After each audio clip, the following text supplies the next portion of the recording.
तो 8 तारीख को दिल्ली विधानसभा के परिणाम आ गए और आज लगभग 10 दिन पूरे हो गए हैं और बीजेपी अपना मुख्यमंत्री डिक्लेयर नहीं कर पाई। इसमें मुझे बस एक चीज लगती है कि नेता का जो सबसे बड़ा गुण होता है जिससे राष्ट्र और समाज का विकास होता है वो होता है उसका विजनरी होना, कि उसे दिखाई पड़ता हो कि क्या करने से समाज, परिवार, राष्ट्र आगे बढ़ेगा।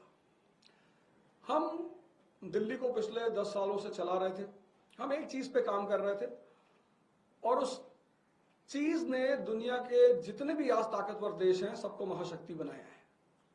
आप सबको पता ही होगा, वो चाहे यूनाइटेड स्टेट्स ऑफ अमेरिका हो 1787 में स्लम एरिया आज सुपर पावर, चाहे वो जर्मनी हो, चाहे वो जापान हो, चाहे आज चाइना हो, सब ने एक चीज पे काम किया है और उसका नाम है ह्यूमन रिसोर्स।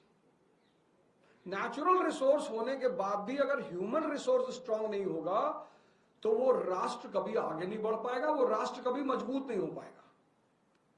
और ये बात हमारे नेता अरविंद केजरीवाल जी को बिल्कुल स्पष्ट थी और इस ह्यूमन रिसोर्स के दो सबसे स्ट्रांग पिलर हैं। पहला पिलर एजुकेशन और दूसरा पिलर हेल्थ। भारत जब महाशक्ति था, प्राचीन काल की अगर मैं बात करूं एंशिएंट पीरियड की, तो पूरी दुनिया के उस वक्त जो नॉन दुनिया थी उस दुनिया में लगभग सारे देशों के लोग भारत में पढ़ने के लिए इच्छुक थे। मैं बात कर रहा हूं नालंदा और तक्षशिला की, और मैं बात कर रहा हूं फाइहान और ह्यूएनसांग जैसे लोगों की जो चाइना से भारत पढ़ने के लिए आए। तो जब देश में शिक्षा उच्चतम स्तर पे थी तो देश महाशक्ति था।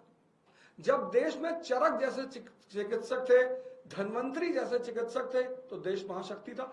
इसी का फॉर्मूले को ध्यान में रखकर केजरीवाल जी ने दिल्ली में शिक्षा और स्वास्थ्य पर ध्यान देना शुरू किया कि हमारा ह्यूमन रिसोर्स जितना स्ट्रांग होता चला जाएगा, हमारे परिवार मजबूत होते चले जाएंगे, परिवार मजबूत होगा तो समाज मजबूत होगा और राष्ट्र मजबूत हो जाएगा।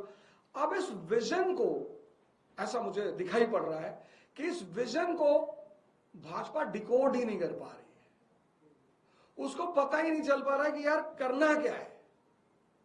भाई झगड़ा करना, दंगा कराना, लड़ाई करना, ये तो कोई भी कर ले, लेकिन राज्य चलाना और फिर राज्य को आगे लेके जाना, सरप्लस स्टेट का दर्जा दिलवाना। हमारी सीएम साहिबा अभी डिस्कस कर रही थी अपने बजट के बारे में, उन्होंने कहा दिल्ली स्टेट सरप्लस बजट का स्टेट है। तो मुझे ऐसा लगता है कि आज ये पार्टी जिसको जनता ने कहा कि इनके पास 48 सीट है, 48 में से एक आदमी इनको नहीं मिल रहा है जिसके पास केजरीवाल जी जैसा विजन हो कि नहीं हम इस विजन को और आगे बढ़ाएंगे, हम दिल्ली को आगे ले चलेंगे।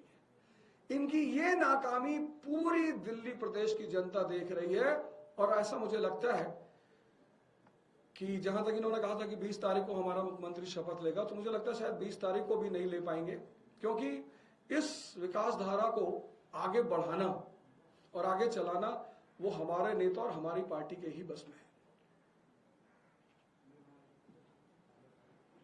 फिर आपको तो क्यों ऐसा लगता है कि बीजेपी अपना समय ले रही है? उनके पास अलग अलग नीति है, उसके लिए अलग स्ट्रक्चर है उनका निर्णय लेने का, तो आप लोग को क्यों इतनी जल्दी जल्द से जल्द शपथ होना ही चाहिए?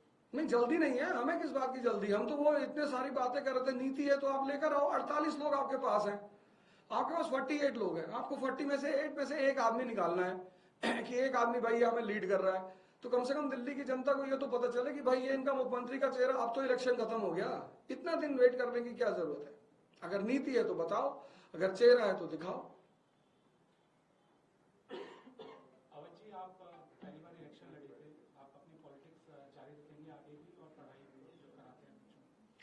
मैं पहली बार इलेक्शन लड़ा और 4 फ्रंट पर मेरी उपलब्धियां रही।